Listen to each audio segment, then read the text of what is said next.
on the off. I mean, they were trying to do call-outs when they first come in the day, and it was kind of a little bit mumbled as they tried to work out what was what. I heard broken middle and left rubble because they couldn't differentiate between the three things that early on. But what I want to talk about is he actually puts up a two-piece there, doing crazy well. I want to talk about the score streaks, or the kill streaks now they are in this game. Yes, and we'll stay with Broken right now because he's actually very close to getting his SATCOM. Now, I just cursed him, and my bad, Broken. But the SATCOM is essentially the UAV which we've seen in the past, but you put it on the floor. And there's something really, really cool about the SATCOM in the way it stacks. Most certainly is. Now, everybody knows the UAV. The thing that hovers ahead gives you a vision of the map. Now, SATCOM is a little bit different. It involves a whole new dimension of how it works. First of all, it goes on the floor, so you have to think about where you're putting it so the other team don't destroy it. But the first one down on the map will give you line of sight. Yep. So you'll have a little thing on your radar just when other players on your team see someone. Second one acts a little bit more as a traditional UAV, as you know, and it stacks and stacks and stacks up until you get the advanced UAV back from obviously Modern Warfare 3 days, where it actually gives you directional vision. And again, I'm just having a quick look to see if anyone has the field orders. I believe it's actually Shane. He actually has it, and all he needs to do is kill an enemy with a melee, but he's going to have to try and stay alive here. Only has one kill to his name. He's actually running the MTAR. MTAR, one of my favorite. He went for the knife, but he's going to get shut down. Not going to pick up the field order there. Unfortunate play, but Agony getting the better of him that time. So and this game is really tight at the moment, 7 and 6, as both teams fight tooth and nail for this. Like I said, these teams have been playing today all day, and they haven't actually played a friendly at any point. Both teams, you know, putting their hardest goal into this. They're just trying to win every single one, and they've been talking tactics. So as they have actually split up, there is French, German, and the UK teams all represented here. Yeah, we split them up 2 by 2 by 2 each goal, so 2 players. We figured that was the fairest way to do it. Yeah, I mean, we have to make sure it's a close game, and that's exactly what it is right now. 7 to 6 is the scores on the board right now. Such a close game. It's actually going to be Gunshi's team that do have that 1-point lead. And you know what? We haven't seen much of Gunshi. He's a player I want to watch because this time last year, on stream, I remember Gunshi playing so well. I know exactly what you mean. He actually has the MTAR there, and even anything about the MTAR is last Modern Warfare, we believe it was actually an assault rifle. Now it's SMG, and it plays exactly like that. It is a powerful SMG. A lot of these players are preferring it here as well. We need to actually talk about the second skill. You can talk about what you have. Riley. Riley the god. Riley the dog. He's awesome. I mean, and Shane right now, he's actually just played SATCOM down. He's actually going to get tagged up. Can he pick up the kill? That's the question. Yes, he can. 1 kill away now from picking up the god dog, aka we all know and love him as Riley. And let me tell you, Riley is such a strong team. Can he get it? Yes, he can. But unfortunately, he dropped the field order. He didn't manage to get it. You see it on the screen. That field order has been failed, but he has called him Riley. Now, there's something really cool, Bryce, about Riley. That does help, yeah, but when you're running around the map, if you happen to miss someone, Riley sees him, he's going to let you know. He's going to bark. So immediately, you know someone is in the vicinity, and, you know, if you're lucky, Riley's going to go maul him to death. If not, you can pick up the kill yourself. No, it's a really useful kill streak, actually, because not only is it a little bit hard to take Riley down, but because he's guarding your back, it's an instant kill. Riley is an instant kill. He will get you and just kill you straight away. And you see there, he killed the dog. And an interesting thing there as well is if you snipe Riley, he'll fall down. Yeah, it's actually a really cool I did this earlier. I was like, oh no, the dog's coming. Shot him with a sniper. He falls down and then gets back up. It takes more than one sniper bullet to kill him. Yes. It's a cool animation as well when he drops. But, you know, everything about Riley. I was nervous. I was backpedaling, shooting with a pistol. Like, get away from me, dog. One thing we haven't mentioned either is the Juggernaut Maniac. The most fun. We haven't seen it in the most recent games. The pros, they keep messing up the care packages. Some things that obviously they're not used to. Oh, that was hilarious this morning. A lot of the pros there was like 3 on the map and no one picked them up. Not used to throwing care packages. They just kept throwing over maps, under ledges. I can't get to the score streak, and when I do, I throw off the map. Well, nice objective base play there coming from Shane. You saw him actually cap the point, and that's exactly what happens. You teleport back to your own spawn, and as you can see, a timer is placed on the enemy's base because you don't want 2-3 players running off that. You can't have 6 players go in and instantly get 6 more. But I mean, it's happened a few times. I saw earlier on that 2 players went for it at the same time. One went in, the other was left in no man's land. It's like I've now got to wait 10 seconds before I can do anything. Well, Shane playing quite well at this point. I'll be honest, 16 and 17. But all importantly, 4 caps. And when a game is 11-9 with 2 minutes 30, those caps are crucial. So Shane just showing us exactly why he is considered one of the best objective-based players in the world. But we'll have a look at someone we haven't seen much of. We'll go back to Gataga. He's currently 16 and 17 there. He's going to pick up another cap. So he's actually going to put his team just 1 point away, playing very well at this point, Bryce. Certainly is. Now, interestingly enough, the tactical grenade he has is the 9-bang. Usually, correctly, it's not a flashbang, it's a 9-bang, and this works with the longer you hold it down, the more flashbangs will actually come out of it. Now you can hold it down for the full, I believe it's 4 seconds, and it will actually give a mild EMP off as well. Yes, and it's something that we've seen a lot of people experimenting with. You know, how long are they going to hold it down? I mean, we saw Gataga there just throw it and run, and he actually managed to flashbang. It's just a flashbang. Exactly, and he's actually managed to pick up a kill there as well. So Gataga, he's 1 kill away from picking up Riley. Has a StatCom as well. He could actually opt to put that down. That's exactly what he's going to do. Picks up 100 points there as well. Is he going to try and cap the point? Yes, he is. He just dives straight onto it. That's not only going to put his team 1 point away, he's also picked up Riley. Now, the question with 1 minute 28, if Gataga starts playing aggressively, we could see a Juggernaut Maniac. Certainly so. Is he going to call it in? It would be great to have it. Garden is back at the moment as he does. Can he pick it up? No! Gunshi shuts him down. He's not going to be happy about that either.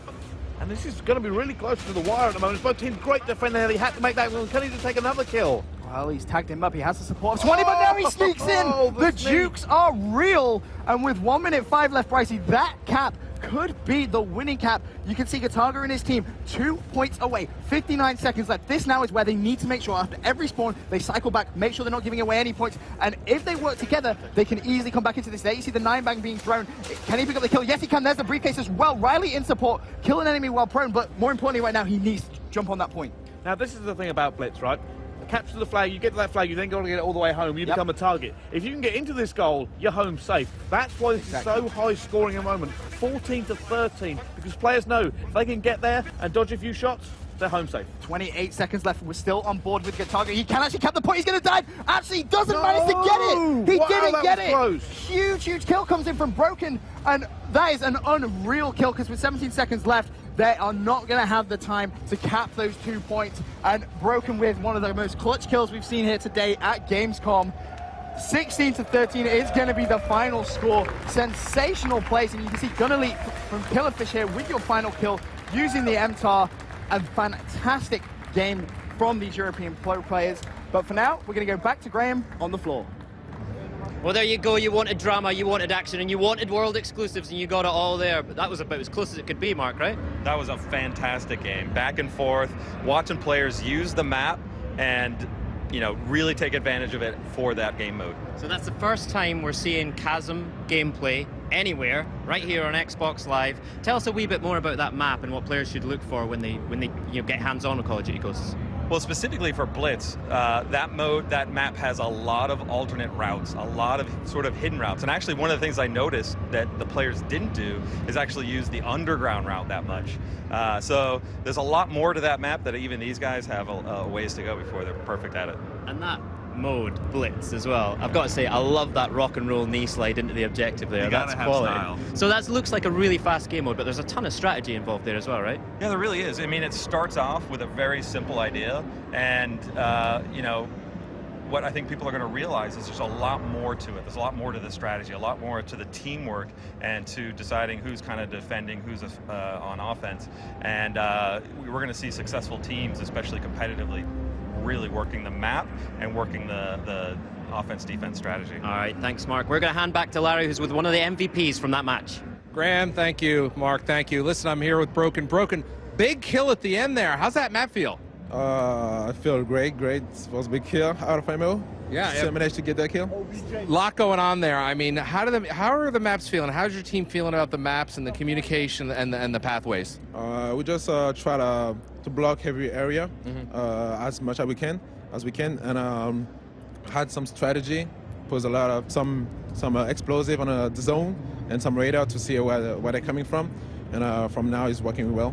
Now that's, you know, they talked about it earlier, Graham and Mark. That is a fast mode, isn't it? You're really moving all the time. That's a fast mode. It's kind of like CDF, capture the flag, but like you have to get in zone, then you respond to your zone and try to play defense. That's a really good mode. I enjoy playing this game. Great.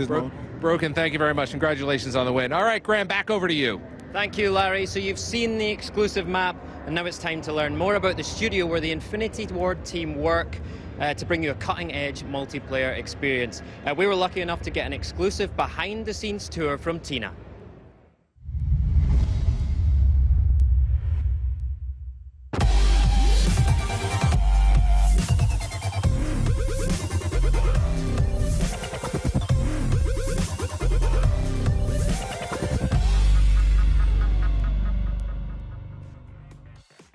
Hey everyone, I'm here in the Infinity Ward lobby in Los Angeles to give you an exclusive look behind the scenes. So if you take a look at my scooter, this is how we usually get around. So let's take a look.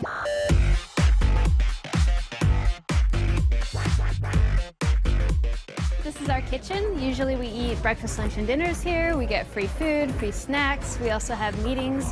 And as you can see, everyone's already out here, so let's go have a chat with them. It's really a dream job to come in and play your favorite game every single day. Get to watch it evolve, get to help participate in the building of a new franchise, all these things. It's just really been a dream. There's a lot of fun stuff. We do a lot of games, a lot of ping pong, a lot of pool and foosball. We get to meet a lot of neat people. We have different Navy SEALs come in. We have, you know, they bring their dogs and we get to hang out with them and play around.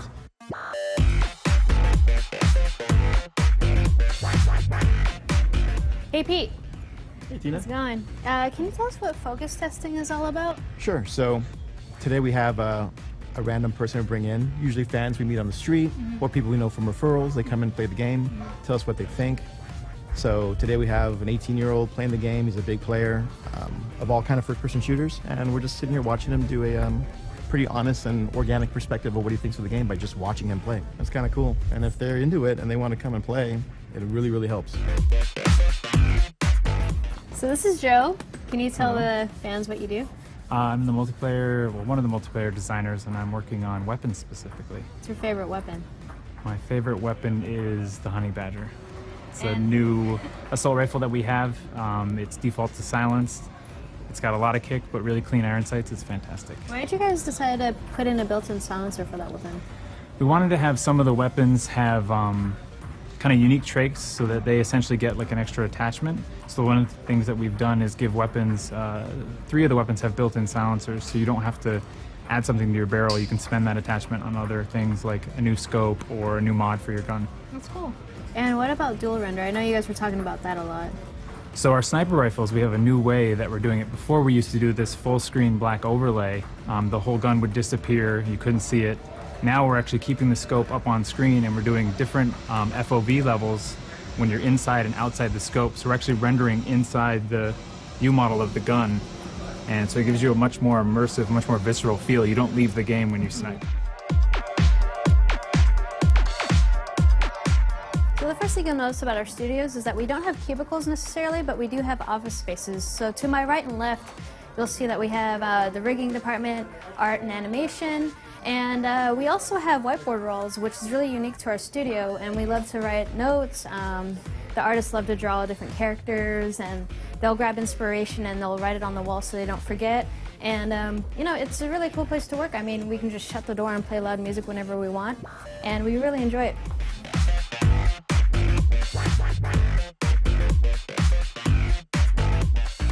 I'm in the audio booth right now talking into the mic, and you guys could probably see my wave. You can see that I have the mic here, I got the headphones on. This is record temp dialogue for the game. We also do a lot of the Foley effects here as well, so we get the men and women of the studio to come in, do any screaming and shouting, whatever we need for the game to get the mood right and the feel correct right before we bring in the actual voice actors. So I'm gonna put these down, make sure I don't break anything, get out of here before the audio team notices. Hey, what's that sound? That's actually a crashing helicopter that we have in the game. Oh, okay. So Dave, what can you tell us about what you do here? It's really loud in here right now. We have a lot of low-frequency sub-hits and everything going on. But one of the things that I do is I design sounds as the senior sound designer. So this is actually a scene of a helicopter coming in and crashing.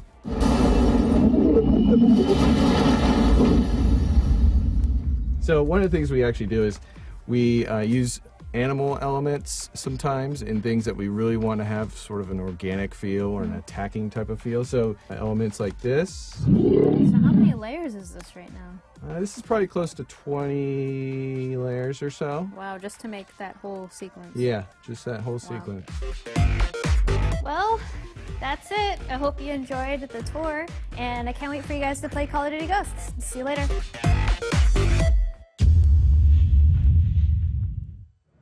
Here's Tina. Nice scooter, by the way. That's awesome. Now, I've got a very important question for you. Do you have any jobs going? We like pizza.